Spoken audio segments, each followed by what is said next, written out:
does not come off. I recorded my entire experience with the ultra marathon. I'm gonna give you a breakdown of how it went. I had no carbs on this run. It was for 50 miles. It was in Malibu. It was an interesting experience, to say the least, trying to do this entire thing on just fat and protein. The ultimate test to a carnivore diet. Get ready, and it's go time. 50 miles, Red Miller, Mountain, California. It was December 3rd. I started doing the carnivore diet November 12th. It hasn't even been a full month. Everything I've been reading up to this point says that you need about 40 days before your body's fully adapted to using fat as a fuel source. Alex! What's up, guys? So that's Edwin. I run ultra marathons with him. He's one of the only few people I know who is crazy enough to do this with me. So anytime he's doing a race, I try to do it with him. He's way faster than me, so we never end up pacing with each other, but it's always nice to have some support and some friends. Welcome to Ray Miller. We go. Whenever I do one of these races, I don't pace with the pack. I go at my own pace. Generally, I walk a mile and then I jog a mile. This particular race, the beginning of the race was about a 3.5 mile incline of about 2,500 feet of elevation. So there will be no running. So I walked the majority of this, keeping in mind, I don't have any carbs in my body. So I have to keep my heart rate at around 120 to 135. So I stay in that fat burn zone, and I don't start dipping into my glycogen, because if I go into any of my glycogen stores, which don't exist at this point, I'm gonna hit a wall. Quick 5K check-in. So far so good. The 5K was 5K. Just got to the first aid station. They don't have any fat fuel, so I'm gonna have to dip into my own supply. I was hoping not to have to do that so early. About to have my first meal, which is gonna be the biltong jerky.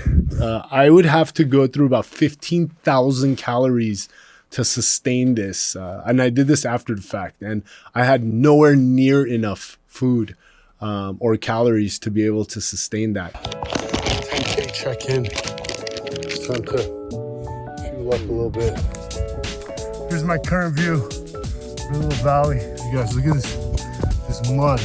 It was raining a few days prior to this race. Apparently there's some kind of like Georgia mud in Malibu, California. I'm actually wearing the shoes right now, and they're still muddy from the race. This mud would stick on the bottom of the shoe. I had at least an extra 5 pounds on each leg with zero balance.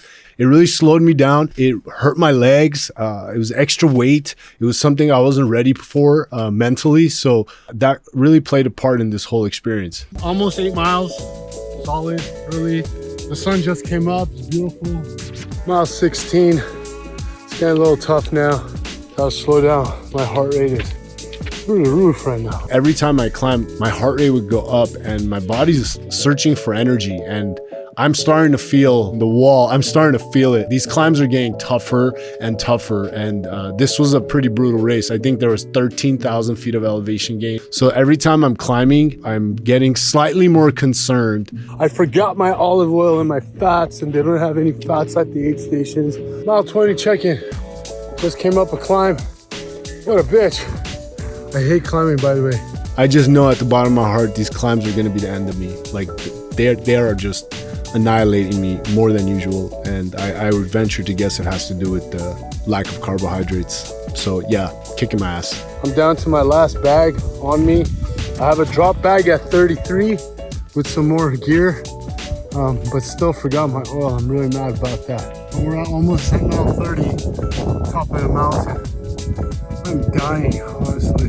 There was a strict cutoff at mile 23 at 1 o'clock, and from that point forward, you had 2.5 hours to go 10 miles. 8 of them were just excruciating, brutal incline. We're entering the state wilderness boundary. I didn't tell you, but this was a secret mission, trying to find he who. I heard a rumor he's been sighted in Malibu, so that's why I signed up for this race. But mile marker 16, I left my hiking sticks at the aid station. The only reason I even had the sticks was for this climb that I'm in the middle of right now. and I forgot my sticks. So I'm climbing with no sticks. This climb is like steep and it is for 8 miles. And I don't have fat. I'm running out of food. I ran out of water 2 miles to the top. So I am just in a world of hurt right now.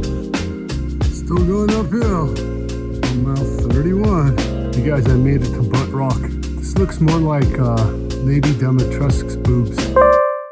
Well, that's that, you guys. As I feared, I did not make the cutoff. So DNF at a 50K distance.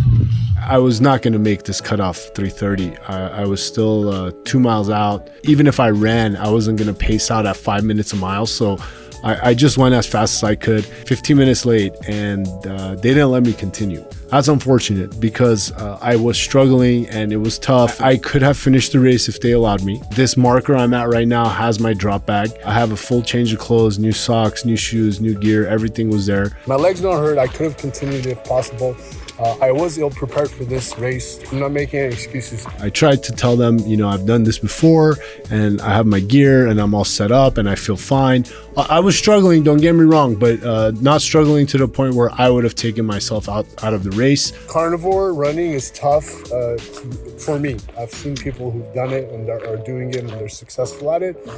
But I really need to be well prepped for something like this. I was ill prepared. I could have brought my oil and had more jerky and made sure I had a bigger water pack. But all these things help you learn. Maybe don't try it with a 50-mile race with 10,000 feet of elevation gain. But again, this will relate back to the gamification video. This is a game.